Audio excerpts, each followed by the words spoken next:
Assalamualaikum warahmatullahi wabarakatuh.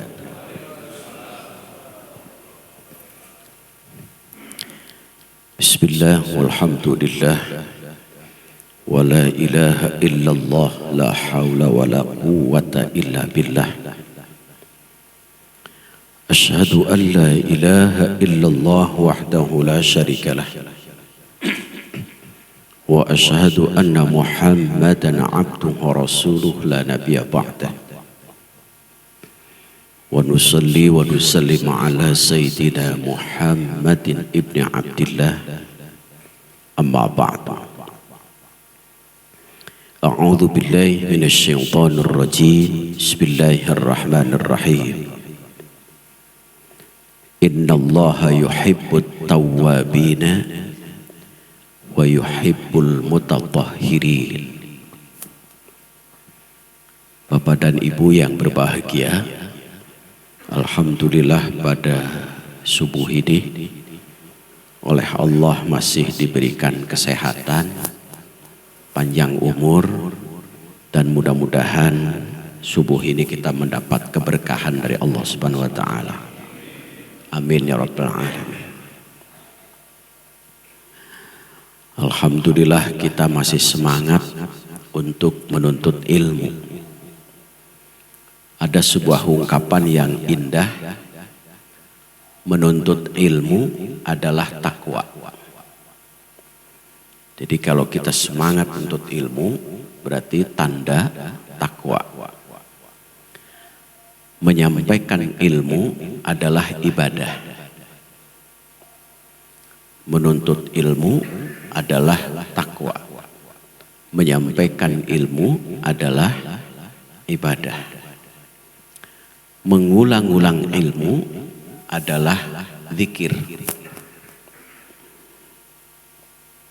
Jadi kalau kita terus berulang-ulang mencari dan mengulang membaca berarti zikir. Mencari ilmu adalah jihad. Jadi kita sudah dapat 4 kedudukan: takwa, ibadah, zikir, dan jihad. Walaupun ada juga yang menjadi singkatan jihad itu, ngaji ahad itu. Jadi jihad itu. Nah, pada kajian subuh ini kita bahas yaitu hakikat makna toharoh atau bebersih atau bersuci. Ternyata hampir semua amalan ibadah itu mengandung makna bebersih atau suci. Karena kita diciptakan oleh Allah dalam keadaan bersih, yang disebut dengan fitrah. Kullu mauludin yuladu alal fitrah. Setiap manusia yang dilahirkan itu dalam keadaan bersih, suci. Makanya seiring dengan tumbuh dan berkembang kita menjadi dewasa, keinginan Allah awalnya bersih, hidup dalam keadaan bersih, kembali pun bersih. Jadi Allah tidak menghendaki fisik kita, batin kita ada kotoran. Allah menghendaki bersih. Makanya salah satu syarat sahnya sholat adalah bersih. Bukan hanya bersih lahir, tapi bersih batin. Sehingga rangkaian ibadah oleh Al-Quran dan sering kita baca. Karena menjadi salah satu doa iftitah. Dari 9 doa iftitah. Jadi doa iftitah itu ada 9 macam dalam hadis. Hanya yang terkenalnya Allahu Akbar kabira, inni wajjahtu dengan Allahumma ba'id baini. Ini yang sering dipakai oleh masyarakat. 3. Ada juga yang tidak memakai. Tapi ini tidak ada riwayat kalau tidak memakai itu. Itu riwayatnya karena belum hafal mungkin itu. Nah, salah satunya bacaan yang menyangkut tentang taharah adalah diambil dikutip dari Quran. Bunyi Qur'annya, kul inna sholati wa nusuki wa mahyaya wa mamati lillahi rabbil alamin. Kalau dibacaan doa iftitahnya, lafadz kulnya tidak dibaca. Allahu akbar kabira sampai inni wajjahtu, baru inna sholati wa nusuki wa mahyaya wa mamati lillahi rabbil alamin. Inna sholati, sesungguhnya sholatku, wa nusuki, di situ selalu diterjemahkan ibadahku, wa mahyaya, hidupku, wa mamati, matiku, lillah, untuk Allah, karena Allah milik Allah. Jadi kita ini hidupnya satu untuk Allah, kita ini milik Allah, kita ini karena Allah. Nusuki, di situ kita garis bawahi. Makna aslinya nusuki itu adalah membakar perak sehingga keluarlah kotoran-kotorannya. Apa yang dimaksud? Rangkaian ibadah kita yang lakukan harus bisa membakar diri kita, terutama membakar kotoran-kotoran, sehingga ketika kita beribadah mengeluarkan kotoran. Kotoran lahirnya dengan 3 macam kan? 1 dengan wudu, 2 dengan mandi. Pengganti dari 2 ini jika darurat maka tayamum. Itu dengan lahirnya itu. Tetapi yang Allah kehendaki bukan hanya lahir. Karena syarat ibadah diterima itu ada 2. Bahkan ada yang mengatakan 3. 1 adalah ibadah dilakukan dengan ikhlas. Ikhlas itu artinya khalasa, jernih, bersih, murni. Jernih pikiran, hati bersih, sehingga murni. Itu ikhlas. Ikhlas abdi tapi ngagurutu, belum ikhlas. Jadi ikhlas itu tasfiyatul amali an kadarihi, membersihkan segala rupa perbuatan kita dari segala kotoran. Semua kotoran. Terutama kotoran yang berkaitan dengan lahir dan batin. Sampai-sampai Allah menjamin dalam Quran surah Al-Hijr ayat 39 dan 40. Ketika iblis meminta untuk menggoda manusia. Qala rabbi bima aghwaytani la uzayyinanna linnas wa la ughwiyannahum la uzayyinanna fil ardi wa la ughwiyannahum ajma'in illa ibadaka minhumul mukhlasin. Iblis berkata kepada Allah, ya Allah, karena sebab saya ini sudah sesat, minta izin, saya ingin menggoda manusia. Caranya apa? Senjata iblis itu hanya 1. Tazyin. Tazyin itu apa? Keindahan. Tazyin itu apa? Orang berbuat salah dibikin indah sehingga tidak merasa salah. Sehingga enjoy orang yang berbuat salah itu. Cuek together. Pokoknya seolah-olah ia tidak berbuat salah. Wajah tanpa dosa. Pokoknya. Atau tazyin itu dibikin keras kepala. Jadi iblis itu luar biasa, membuat orang berbuat salah tetapi dibuat tidak merasa salah. Untuk apa tujuannya? Wala ughwiyannahu. Tujuannya untuk menyesatkan manusia, menjauhkan dari Allah. Maka arti iblis itu menyesal. Turunan dari iblis itu setan. Setan itu syatnun. Syatnun itu renggang jauh.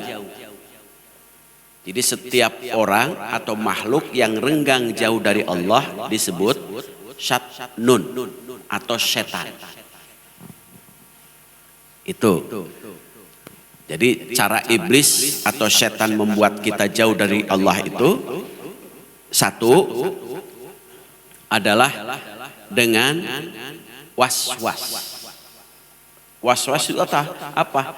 Dibuat ketika ada panggilan Allah, dibuat nanti. Sehingga gak patar, gerakan apa-apa entar. Dibuat nanti, yang pada akhirnya malas, yang sudah malas, sudah.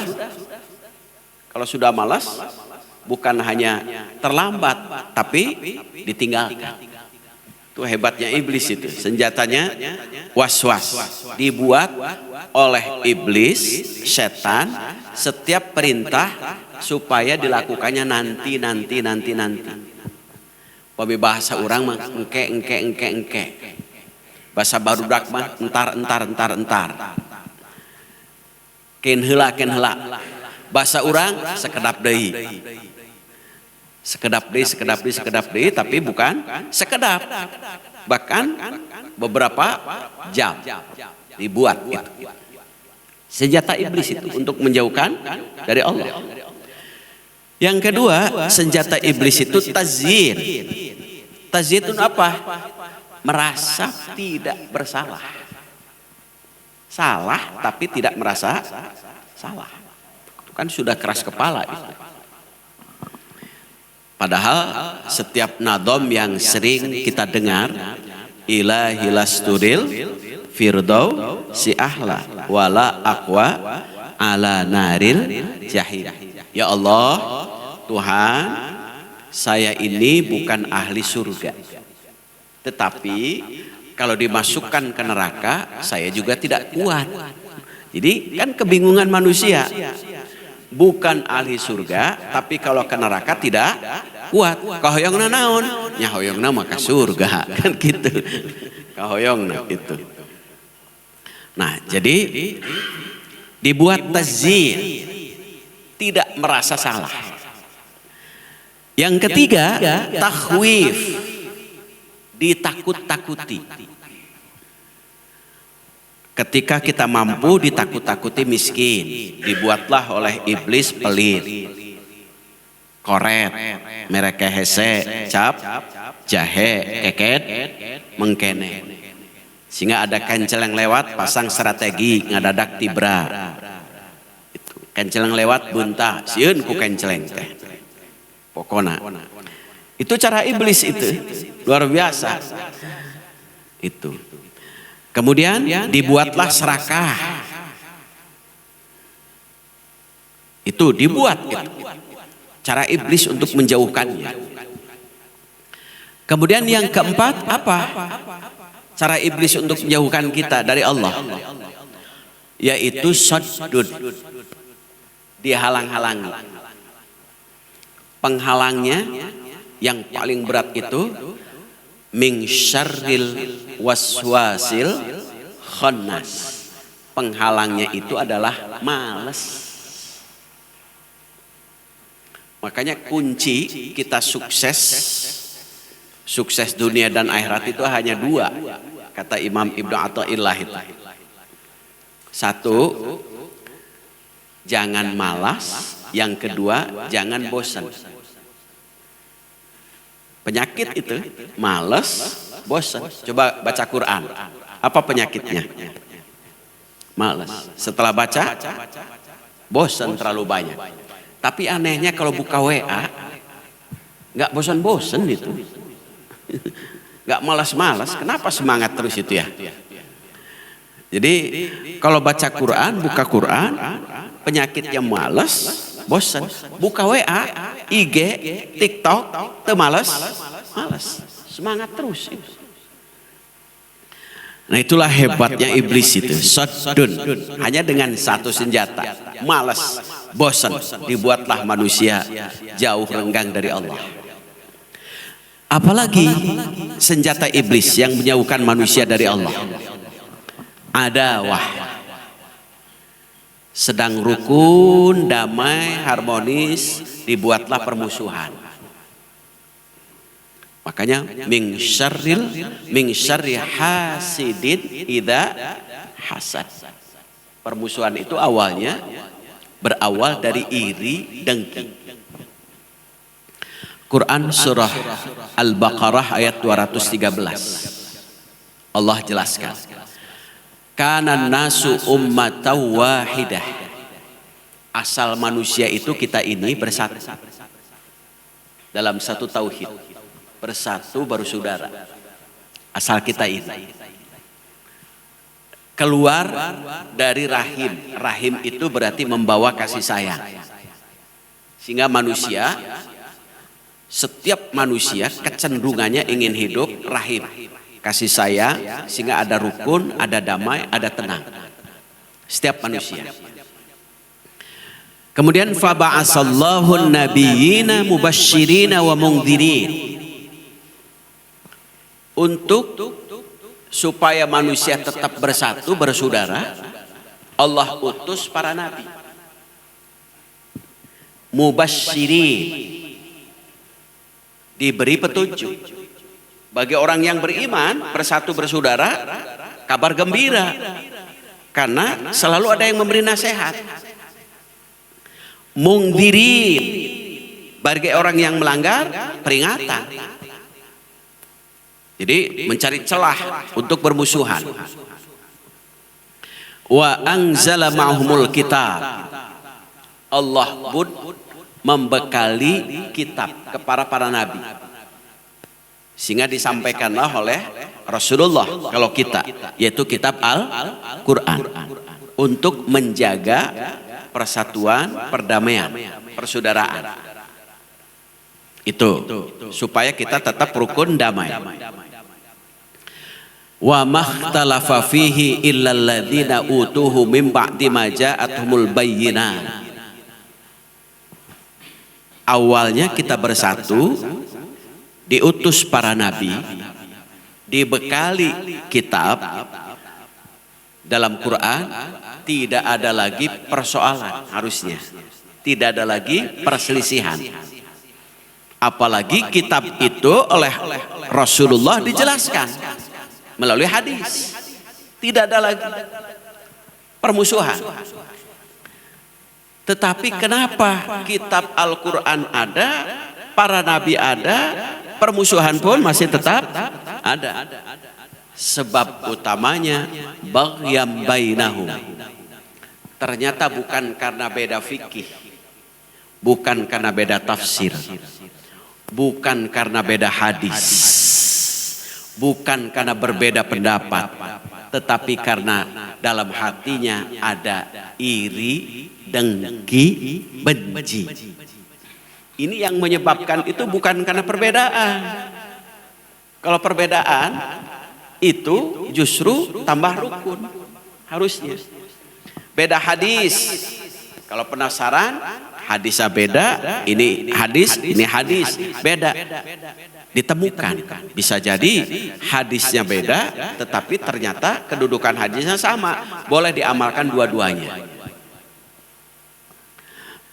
Sering saya sampaikan, ketika saat Bapak Ibu hafal hadisnya, Innamal a'malu binniyat. Ini hadisnya sudah masyhur, ini sudah terkenal. Hadis ini tentang apa? Niat.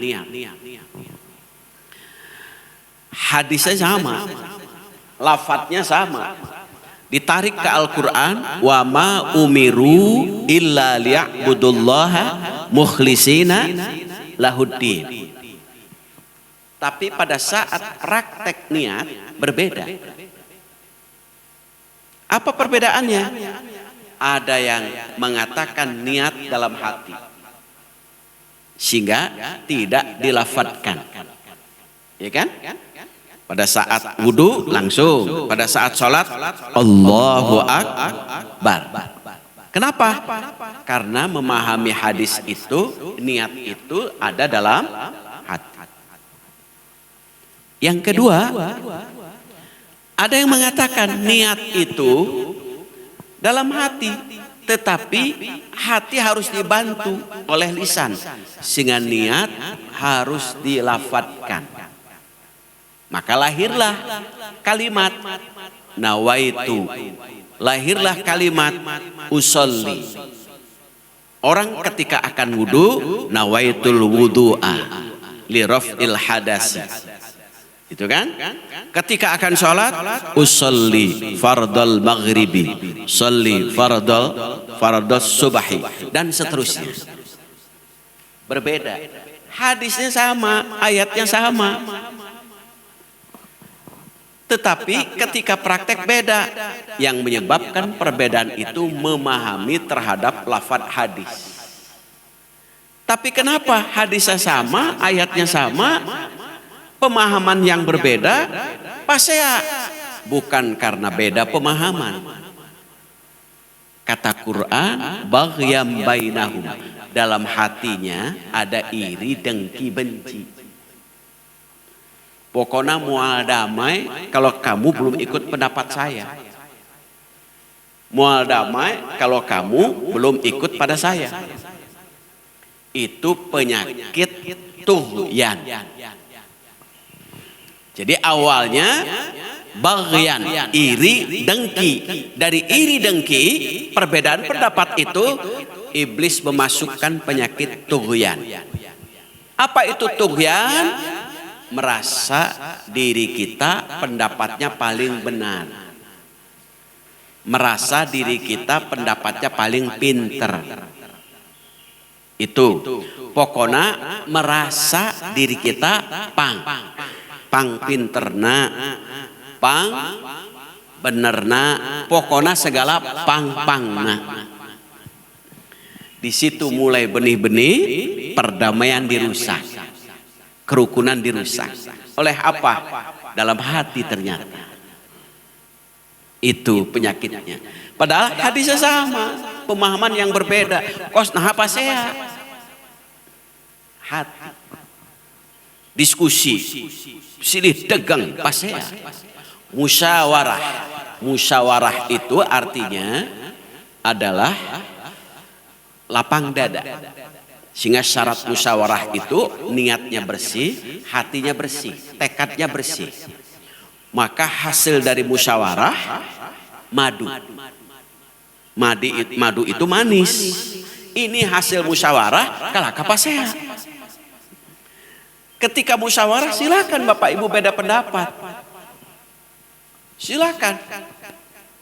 Tetapi setelah musyawarah harus terbuka. Syawarah itu lapang dada, sehingga apapun yang dihasilkan dari musyawarah harus manis. Setiap orang taat karena manis. Musyawarah di belakang musyawarah pasea. Kadang setelah musyawarah ente silih taruh. Kenapa?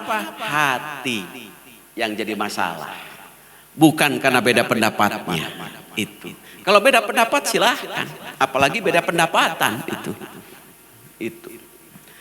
Nah karena itu nusuki, setiap rangkaian ibadah itu harus bisa mengeluarkan kotoran. Dari mulai wudu, Wudu itu artinya elok, indah, dan bersinar.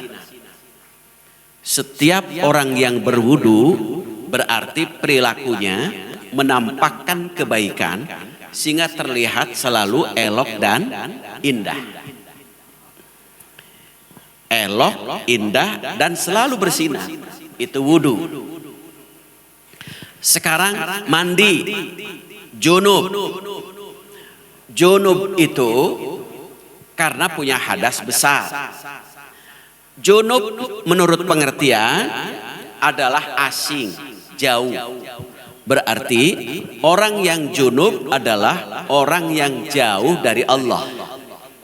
Berarti sebab-sebab jauh dari Allah harus dihindari. Salah satunya apa? Sombong, angkuh, iri, dengki, benci, kesel, marah. Kalau orang yang sedang marah berarti bapak sedang junub. Kenapa? Karena marah menjadikan jauh dari Allah. Kalau kita kan kunaon? Junub. Persepsi kita junub pasti hadas besar. Junub juga bisa penyakit. Penyakit yang menjadi sebab jauh dari Allah itu adalah junub. Bapak iri, junub. Ibu dengki, junub. Jadi itu. Bagaimana caranya? Junub hadas besar, mandi dengan air. Junub yang menyebabkan jauh dari Allah bukan dengan mandi, tapi tekad yang kuat untuk membersihkan hati. Itulah sehingga Imam Ghazali membagi hati manusia itu 3. 1, ada hati yang mati. Ini disebut dengan keras kepala, lebih keras daripada batu. Sangat keras. Dikitu-kitu hese. Maka dalam bahasa Quran adalah dengan kalimat kufur. Kufur itu artinya tertutup, terkunci. Hatinya yang tertutup, terkunci. Innalladzina kafaru sawa'un alaihim a'angdzartahum am lam tunzirhum la yu'minun. Khatamallahu ala qulubihim wa ala sam'ihim wa ala absarihim ghishawah. Apa arti kafir? Kenapa orang kafir dinasehati ataupun tidak tetap saja mereka keras kepala? Karena qulubihim, hatinya terkunci. Ghishawah, bukan hanya tertutup tapi terkunci. Hatinya, telinganya, pendengarannya. Itulah sehingga kufur artinya keras kepala. Maka kebalikan dari kufur adalah syakaro. Syakaro itu artinya terbuka, lapang dada. Kufur tertutup, terkunci. Syakaro terbuka, lapang dada. Itu hati yang mati itu.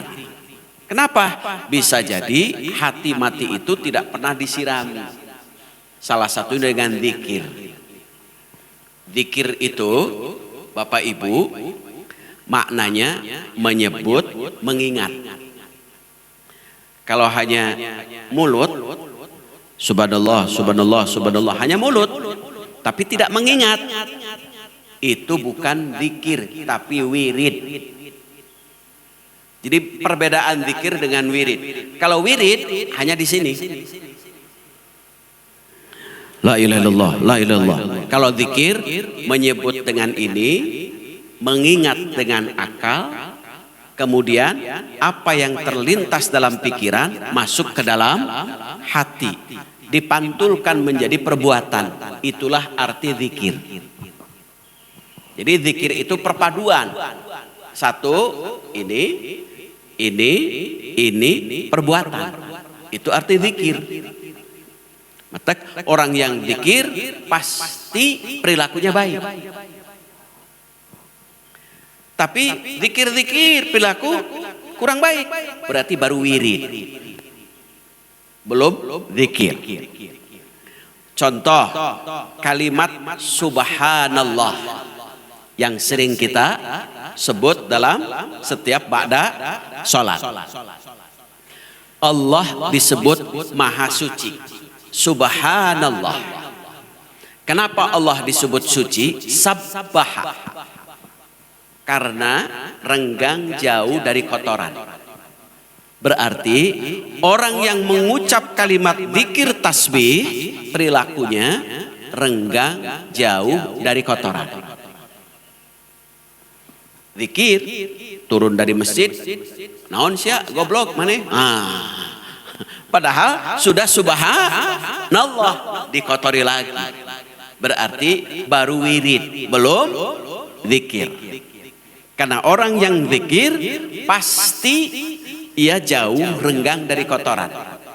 Dari mulai kotoran kedua jari ini, jari-jari kita ini, kedua tangan, mulut, hidung, sampai kaki, sampai pada hati. Yang kedua, alhamdulillah, alhamdulillah, alhamdulillah. Alhamdulillah, segala puji milik Allah.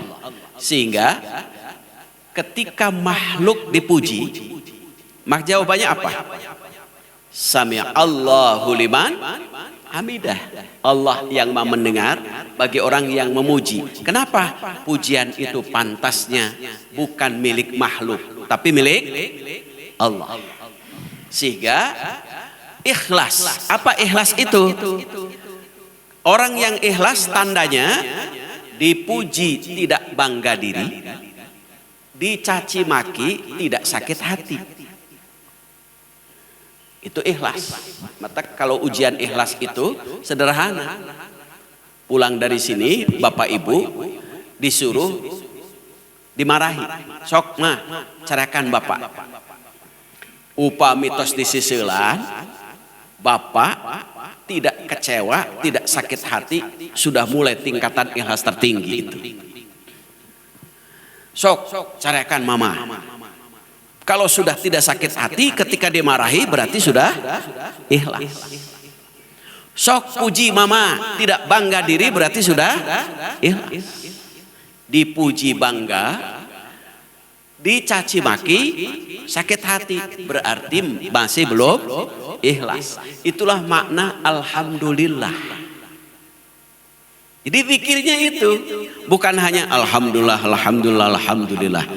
Kita jebut, terlintas dalam pikiran, masuk dalam hati, pantulkan dalam perilaku. Tidak kecewa, tidak sakit hati, tidak bangga diri. Allahu Akbar, Allahu Akbar, Allahu Akbar. Allah yang maha besar. Berarti Allah yang mutakabbir. Kita tidak pantas untuk sombong, untuk angkuh. Kenapa? Hebatnya diri kita ini karena ruh kita masih nempel. Kalau ruh kita sudah terpisah, apa yang kita hebatkan? Kecuali hanya terpapar fisik kita. Orang-orang yang kumpul menengok kita pun kita tidak tahu. Karena terpapar. Kadang-kadang orang yang mau nengok tidak lagi menyebut nama. Apa yang dipanggil, yang dicari? Jenazahnya mana? Mayitnya mana? Layona mana?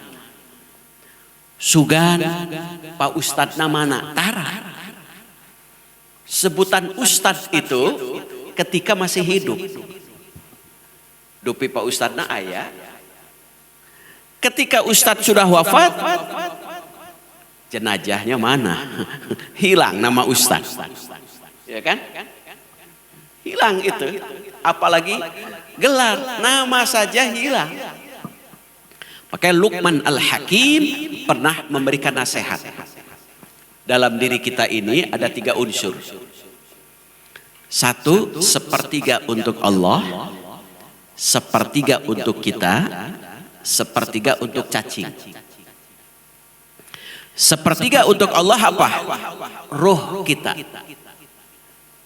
Ketika ruh kita masih suci bersih, Allah panggil, ya ayyatuhan nafsul mutmainnah, irji'i ila rabbiki radiyatan mardiyah. Panggil, hei jiwa yang bersih, kembali. Allah ridho. Ruh itu untuk Allah. Yang kedua, yang kembali untuk diri kita. Apa? Amal soleh. Makanya tugas kita itu Bapak Ibu, menjadikan semua apa yang Allah beri menjadi ladang amal soleh.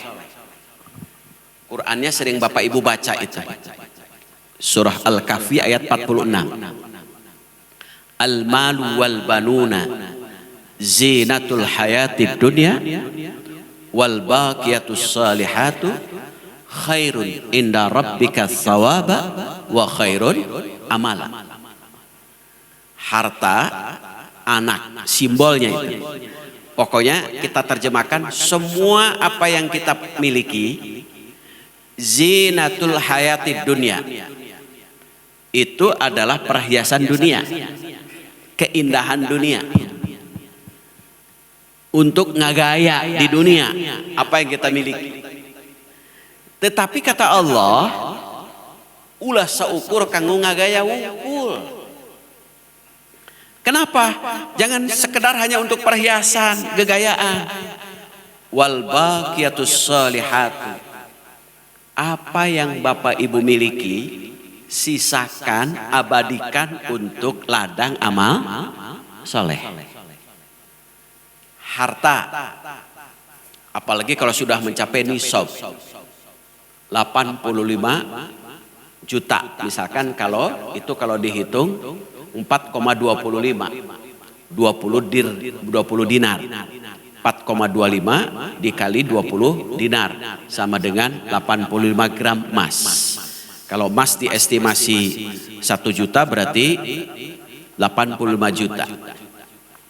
85 juta itu di harta Bapak Ibu ada milik orang lain. Berapa persen?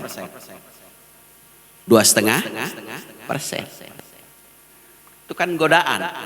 85 juta diambil 2,5% berapa? Yang 10%-nya saja 8.500.000 ya. 4.250.000. Kalau 2,5% kurang lebih 2 jutaan ya. 2 juta. Mengeluarkan 2 juta kira-kira berat tidak? Berat itu. Apalagi mau dikeluarkan oleh Bapak, mau dibawa ke masjid. Pak, mau kemana? Ke masjid. Mau apa? Dia nyangakan artos 2 juta. Ulah. Nah, mulai ada godaan. Aya nu ngaulahkeun. Entah, ning ka mamahkeun. Atau ada anu-anuan sudah mulai berat. 2,5% itu makanya Allah beri pahala dengan luar biasa itu karena berat. Sangat berat. Sehingga dalam hidup itu ternyata harus ijtihad, harus jihad, harus mujahadah. Ijtihad apa? Mengolah pikiran. Mujahadah mengolah hati. Jihad mengolah fisik. Contoh, Bapak Ibu mau ke masjid, mengolah pikiran. Pikiran kita ke masjid, ada panggilan. Apa sekedar pikiran yang harus diolah? Hati, tekad. Apalagi pabeliut paciwe careng tunduh. Sudah itu. Hatinya tergerak. Jihad mengolah fisik kita. Bisa nggak pikiran, hati dan fisik disinergikan sehingga selalu fisabilillah, selalu apa yang kita lakukan di jalan Allah. Berat itu Pak. Makanya di dalam hadis salah satu muhlikatun, ada 3 hal yang merusak amal kita, yang merusak hati kita. Apa itu? Syuhun muta'un, penyakit pelit, bakhil, koret, mereka hese, cap, jahe, keket, mengkene. Itu merusak gitu. Kenapa? Coba 2,5% oleh kita disimpan, tidak dikeluarkan. Kan uang ini anggap 2 juta, kan diem. Simpen di handap kasur atau di bawah pakaian, diem. Tapi dalam Quran surah At-Taubah ayat 35, saat kening kita dibakar, lambung kita dibakar, punggung kita dibakar, 2 juta ini ternyata bisa bicara. Yang membakar itu ternyata apinya yang 2 juta ini. Harta ternyata nanti berubah jadi api neraka. Apa kata yang 2 juta ini? Hadza ma kanastum li anfusikum. Inilah harta yang kau simpan hanya untuk dirimu sendiri. Bisa bicara sambil membakar. Kening, lambung, punggung dibakar, merusak itu penyakit pelit, mereka hese, cap, jahe, keket, mengken. Yang kedua yang merusak amal itu hati kita apa? Yang kedua adalah i'jabul mar'i ala nafsihi, menyombongkan diri. Sombong itu bangga bagi dirinya, seolah-olah menurut dirinya hebat. Sombong itu menurut dirinya saya, karena sudah menampakkan. Orang yang sombong karena jabatan dalam sejarah Fir'aun. Orang yang sombong karena harta Qarun. Orang yang sombong karena ilmu Bala'an. Orang yang sombong karena gagah banyak uang Abu Lahab. Orang yang sombong karena cantik banyak perhiasan Ummu Jamil. Orang yang sombong karena miskin bodoh belum ada contoh sejarah, kecuali akan membuat sejarah baru. Nah, itu sombong, miskin, bodoh, lurus tunjung eta mah. Nah, sekarang sombong, lihat dalam Quran surah Al-A'raf ayat 40. Wastakbaru anha, orang yang menyombongkan diri. La tufattahu lahum abwabus sama, pintu-pintu langit terkunci, sehingga amal kebajikannya Allah tidak terima. Salatnya Allah tidak terima. Semua amal kebajikan Allah tidak terima. Kenapa? Penyakit hiji, somse. Apalagi wala yadkhulunal jannah, surga pun terkunci. Sampai kapan? Hatta yalijal jamalu fi sammil hayat, sampai ada unta yang masuk ke lubang jarum. Karena sangat mustahilnya itu orang yang sombong masuk ke surga. Kecuali kalau bapak ibu akan sombong, ya buatlah jarum dari sekarang yang bisa lubangnya masuk unta. Apa yang kita sombongkan? Kalau hayam sombong pantas. Kenapa hayam sombong pantas? Kaluar ti bujurna pajeng. Ya kan? Berapa telur 1 kilo? Ari urang kaluar ti bujur pajeng teh pantes sombong. Hayam sombong pantes, cekerna laku. Padahal tidak di sepatu, tidak di sandal, tara diwasu terek di pasar. Laku itu ceker. 1 kilo berapa itu? 20.000 ceker kita. Terus diwasu, rarombeheun deui, moal pajeng. Kambing, sapi, sombong pantas. Kenapa? Sudah mati laku. Dagingnya, tulangnya, sampai jeroan anak kita pajang. Kita mati, gak laku. Makanya, kata Luqman Al-Hakim, yang kedua, sepertiga bukan untuk kita. Sepertiga untuk Allah, sepertiga untuk kita. Apa? Amal soleh. Tuh. Jadi apapun yang kita miliki jadikan ladang amal soleh, baru kembali kepada kita. sepertiga lagi dari kita untuk cacing tanah. Apa? Fisik kita, tubuh kita.